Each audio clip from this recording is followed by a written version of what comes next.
Hi there. I'm Dr. Joe, and I'm wondering how I can be of help to you today. Earlier today, I was at Starbucks sitting enjoying a coffee, and I had the greatest time watching a couple that was seated nearby. This man and woman had to be in their late 70s or early 80s, and what captured my attention was the fact that they are clearly intimate with each other.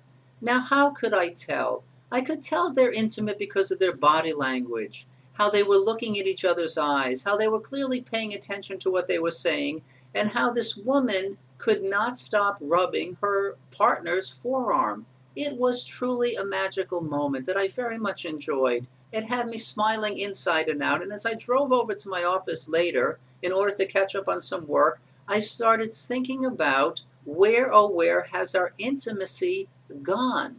For those of us in relationships, where has it gone? Can we sustain it? How do we lose it? How do we get it back? These are some of the thoughts that are literally swirling through my mind. It's because I think intimacy is crucial in a relationship. And yes, I'm talking about overall intimacy, of which a happy, fun, healthy, frequent sex life is important.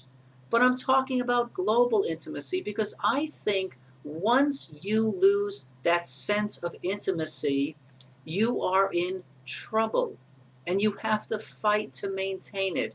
I think intimacy is so important that of all the things you can lose, I never want you to lose that sense of intimacy, that urge to see each other, to touch each other, to share with each other what's been going on in your day. In fact, I would rather you walk out of the mall, lose your car, and spend 6 hours trudging aimlessly in the parking lot than lose your intimacy. I'd rather you drop and lose your cell phone, your iPhone, whatever device you're carrying, because let's face it, you can go replace those.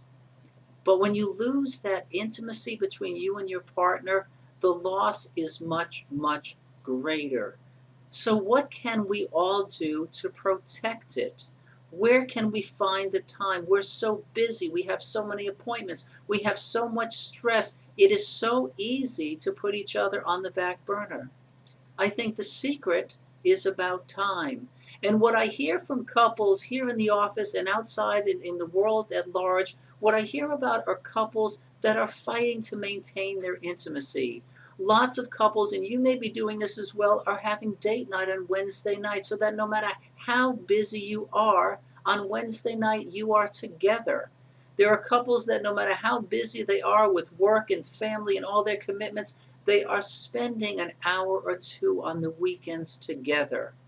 They're going out on the weekend nights if they're able to afford it, or they're making time at home. You can make time at home by turning off the TV. You can push back from the computer. There are ways to do this, and it's incumbent upon you to continue to let your partner know how very important he or she is. Now, one of the greatest things I've recently heard in order to help maintain intimacy and also to not forget that sex is a lot of fun, I know one couple that once a week sets the alarm for 2 a.m.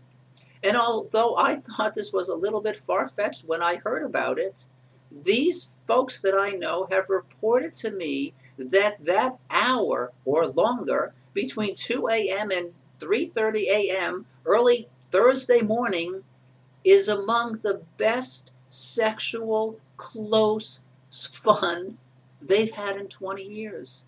And they're never going to stop doing it. So I don't know if that's your cup of tea, but if it is, why not give it a try? I'm thinking of setting my alarm for 3 a.m.